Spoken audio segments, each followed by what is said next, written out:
So dito, meron tayong simple circuit. Gagawa po tayo ng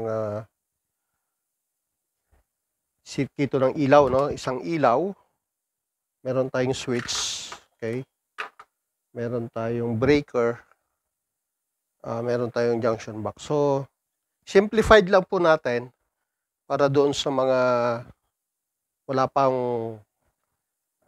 knowledge about it dito sa paano nagwo-work yung ilaw, ano, na may switch. Okay, umpisan po natin, ano. So, doon muna ako mag-uumpisa.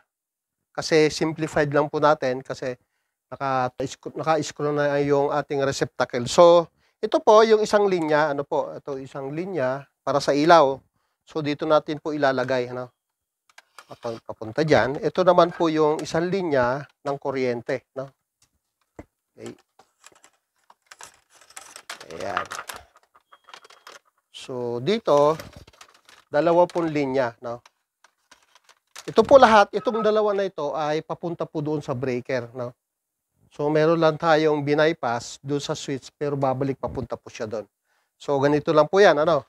So, itong isa, okay, papunta po tayo sa switch. Okay, ito yung switch. Okay, so, babalatan lang natin yung wire.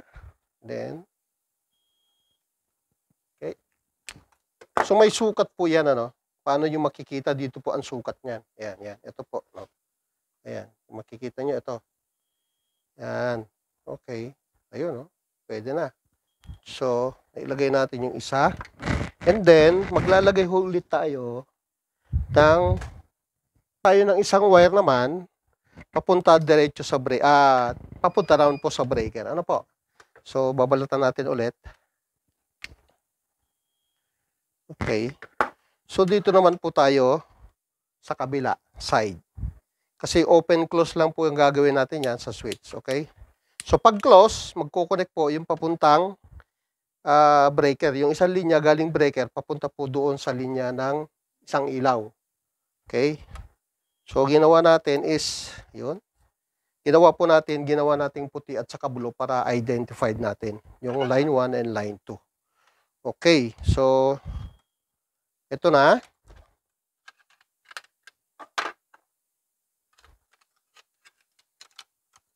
Natanggal yung isa. So,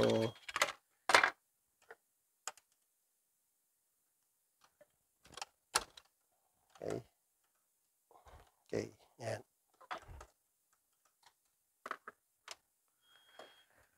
So, ito na po yun. Ano, yung isang linya, ngayon papunta naman po tayo doon sa breaker. Okay? Yan. So, simplified lang. Okay? So, ayan. Tornilyo lang natin. Okay? So, ito po ngayon, ito na po sila. Ito. Kung natanggal? Hindi. So, anyway, susuksok lang natin yan.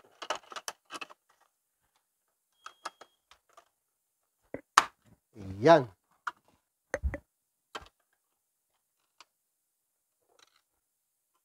Okay, so, kulang tayo ng tornilyo.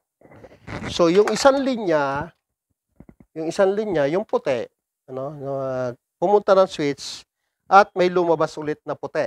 Ito po yun, ano. So, ito na po yung papunta sa ating supply o yung 220. So, dinaretso na lang po natin ito, ano, para hindi na tayo magputol-putol ng wire at saka hindi na tayo mag-splice. Ayan.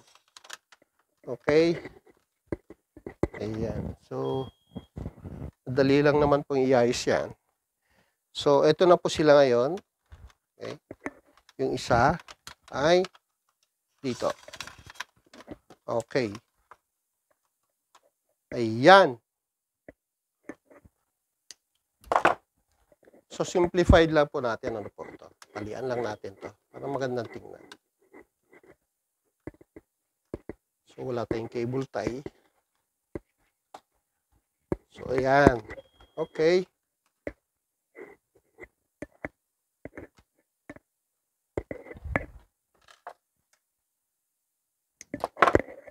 So, ito po yung mga diskarte, no? Pantali. Para maganda yung wiring natin. Yung mga sobra-sobra na wire.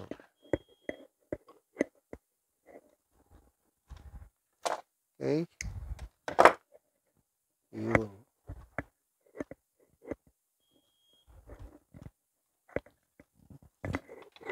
So, pansinin po ninyo, yung blue, dumiretso po, ano? Yung puti, dumaan sa switch. Tapos lumabas ulit.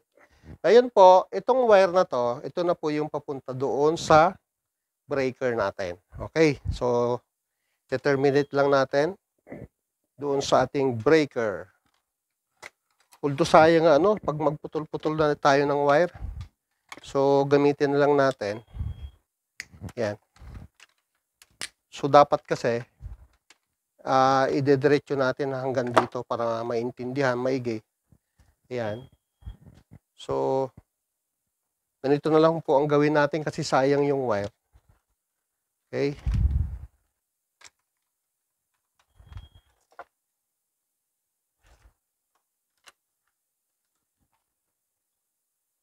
Ibale, magagamit naman natin yan. Okay.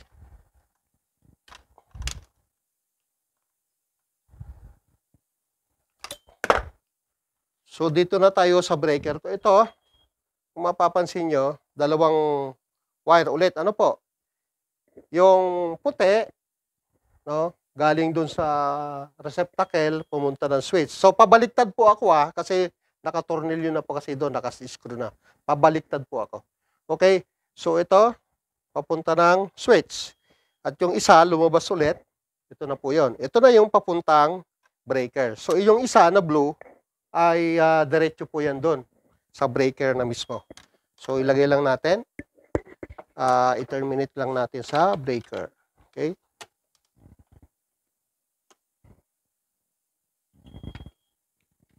Ayan. Okay.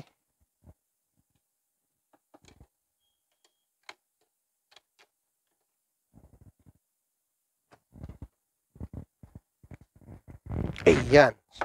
So, kung makikita nyo, ayan, meron tayong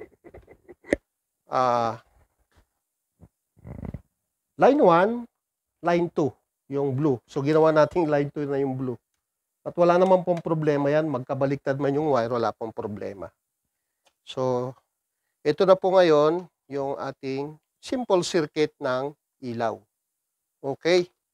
So, tandaan lamang po yung puti, ito, baliktarin ko ulit. Dito na tayo magsisimula. Ito na yung galing ng kuryente. Yung line 1, pumunta ng switch. At lumabas ulit, pumunta ng receptacle o dun sa bulb. Kaya ilagay muna natin yung bulb. Yung blue, tingnan nyo yung blue, wala po siyang dinaanan, dumiretso po siya sa breaker. Ganyan po kasimple yung ating electrical circuit o yung paglalagay ng switch. May ilaw, switch na may ilaw. Okay? So, ito yung mga una-una nating mga video na simpleng video na makakatulong sa households na pwede nating gawin. Okay. So, meron na tayong switch. So, nandito yung junction box. Meron tayong ilaw. Meron tayong breaker. At ayun, ang gagawin natin ay lalagyan na natin ng kuryente. Alright? So,